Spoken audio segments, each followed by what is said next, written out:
Naam. Ɗiɗaɓel fahinda no wodi kongol bingol kana yanzilu ala nabiyi sallallahu alayhi wa alihi wa sallam fi kulli laylatil qadr min kulli amin. Qur'ana lataki no jippo do annabijo der hitani fu der jamma laylatul qadr ma kana yahtaju ilayhi an-nasu fi tilka sana min al-qur'ani. Huni fu ko lati ko ummatore watta haaju mudum der hitane sabe der jamma laylatul qadr hune fuko wadata der hitane den hitete to den en hune fuko ummatore watta haaji mudum der hitane sai dum late dum wade arde dow annabijo dum jippine dow annabijo wade ardu dow berne annabijo sai gada majjun seni ummatore wadi haaju sai jibril wara wada dum wahayi aidan dow annabijo wakkati majjun de annabijo janginta dum ummatore nen fu ثم ينزله جبرائيل بحسب مواقع الحاجة شيئا فشيئا بما يأمره الله تعالى. قد مجيو سا جبريل هدون جبنا دون حسب نهم قد ارتحاج مجيو الله يمر دون جبنا دون او آية كادو جبنا دو آية كادو كيت مودي آية كادو ني مويني كو جامي دير ni woni dum do mudo fayakunu almaqsud min shahr ramadan huwa an-naw saylato do en ko nufa der ay kan shahr ramadan allazi unzila fihi alquran kan wan-naw kongol ngol do kando kannoni la ramadana khassa wa huwa ihtimalu imam ar-razi dum do woni ko ihtimalu fakhru ar-razi wadi der tafsir mudum tafsirul kabir juz'u mudum joyabo safaha 75 kuma kongol ngol do woni ko ibn jarij subi kam do ngol do yehi asuddi do ngol do yehi wa asnadahu ila ibn abbas wini woni ko ibn abbas wa naqalahu al-qurtubi ma der tafsir mudum ngol do woni ko eggini amma qurtubi kando hojana kongol mudum muqatil bun hayyan wa wafaqa al-halimi wal mawardi wa ghayruhuma be do fu do kongol ngol do be ji kambe do wa be do du ko fahin jehi do kongol ngol do sai don do salis tatabil shahru ramadan allazi unzila fi sa'anihi alquran lewru sumay latin der fi mudum woni ko qur'an jippe ay furida siyamuhu lewru sumay latin sumayere mudum farilla kama yuqalu nazala fi fulan hannon wirete nazala fi fulan hanno bi irtin ay jippake do fi moyni ay jippake wi moyni ni to nonno kendan do en doko lewru sumay nun qur'ana kan jippi do filla mayru hana der mayru qur'ana jippi bal qur'ana jippi non der filla lewru sumay do filla bure lewru sumay ngol do fahinda iri kongol ngol do no wodi aw munasaba kaza alquran ay munasab qur'ana jippi no fa holla dem bural mayru wal murad min alqur'ani ay ayatin aw ayat minhu kunufa der qur'ana der aya kanton shahru ramadan allazi unzila fihi alquran aya der qur'an nane gere ayaji qur'an hana qur'ana fu kuma nani ayaje den de jippakina faade kolla himbe bural lewru sumay hana de jippinon der lewru sumay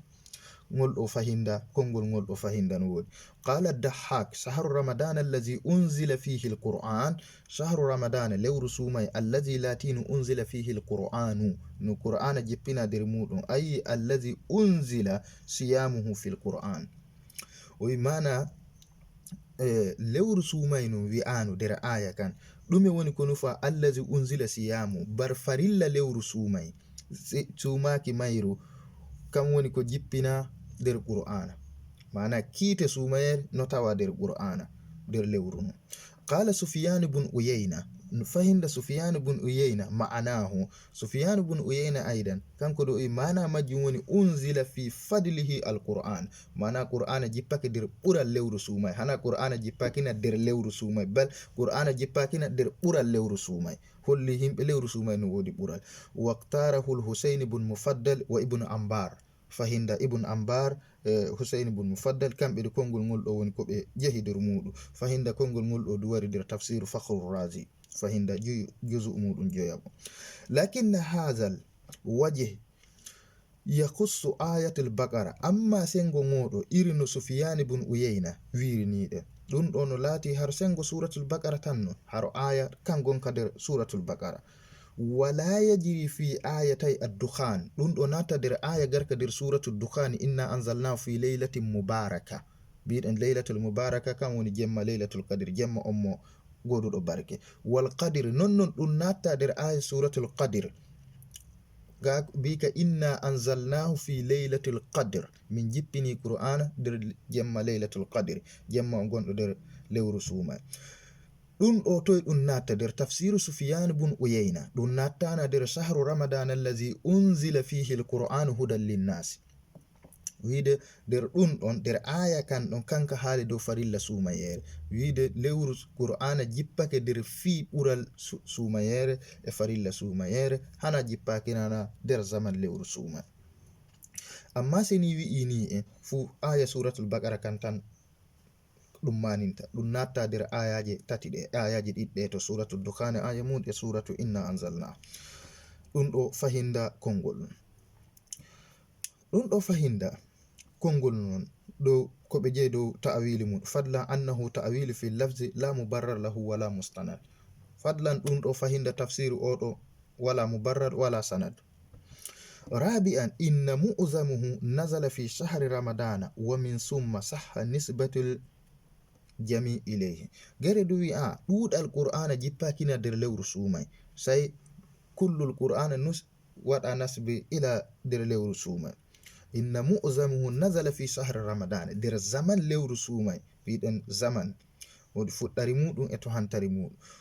der zaman lewru suumay den woni ko ɗuɗal qur'ana jippi sai wi'a qur'ana jippakina der lewru suumay allah ko ɓuri ɗudde e muɗum jippake ɗon nisbatul juz ila al kull wa hadha al ihtimal thanin ihtamalahuma ihtimal sayyid qutb aidan yahidu ihtimal oɗo der tafsir muɗum قال الشهر الذي أنزل فيه القرآن در لورن القرآن جبنا إن بمعنى أن بدء نزوله كان في رمضان أو يسابب فتر جباك القرآن تواكنا در لور سومي أو أن معظمه معنى احتمال جديد أول در تفسير آية إما لا تفتر جباك القرآن der lewru suumay fuɗɗino jippo imma laato ko ɓuri ɗuɗde he qur'ana jippakina der lewru suumay sai wi'a qur'ana jippakina der lewru suumay nisbatul kullu ila al juz hannon no laati irno biraten suratul baqara andi sorte o hana baqara hana nagge tan o woni mo inda ma sai o indira sorte nagge sabi indama der makko indi qissaji ɗuɗɗi tan ir non no laati nisba iri on lakin la bidalil على أن معظم آيات القرآن نزلت في شهر رمضان وفي ليلة القدر بالخصوص لكن كسك ولا إمود لا دليل ويكنا الدليل ولا ويأد أن معظم آيات القرآن أود الآيات القرآن يعني دليل فولا ويأد أود الآيات القرآن نزلت في شهر رمضان جباكنا در لو رسومي كبر أود القرآن وفي ليلة القدر بالخصوص نانت حيرت در ليلة سومن جمع غوتو فهندا إرنو بيرودن ليلة القدر إنا أنزلنا في ليلة القدر ولعل الواقعية تأتي هذا الاحتمال رأسا الواقعية كوارتدو احتمال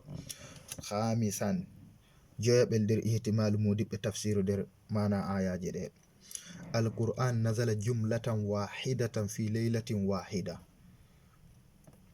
gare maɓɓe ɗo wi qur'ana fu gilla fuɗɗari qur'ana fa ya hantari qur'ana fu jippina kana jemma goto nder jemma on kanko woni jemma on jiya kana der lewru suumay der lewru suumay ɗon jemma on kanko wiite jemma laylatul qadr den woni de qur'ana fu jippina hiya laylatul qadr ila baytil izza aw baytil ma'mur القرآن نزل جملة واحدة في ليلة واحدة ببي قرآن جباكينا جملة غوتو در جمع غوتو هي ليلة القدر جمع أون جمع ليلة القدر إلى بيت الإزة جبنا نكونو بيت الإزة أو بيت المأمور نجبنا نكورنو بيت المأمور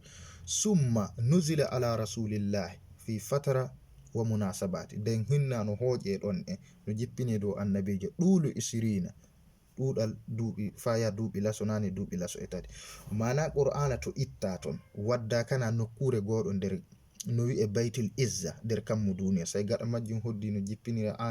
ayaje ɗiɗɗiɗ to jemma on mo wadda ɗon e nyande wadda ɗon e nder baytul izza ɗon jemma on ɗon woni nder lewru suumay on ɗon woni jemma mo barke on ɗon woni jemma laylatul qadr o en woni ihtimalu oɗo du fahinda yehi dow mum zahaba ila hadha alqawlu jamaa min arbabil hadith ɗuuɗal jama'are jomiraɓe hadis nazaran li zahiril ahadis ruwiyat fi zalika, sabe hadiseje ko haali dow ɗum ɗo. Fayinde en gara kunnin ɗum ɗo.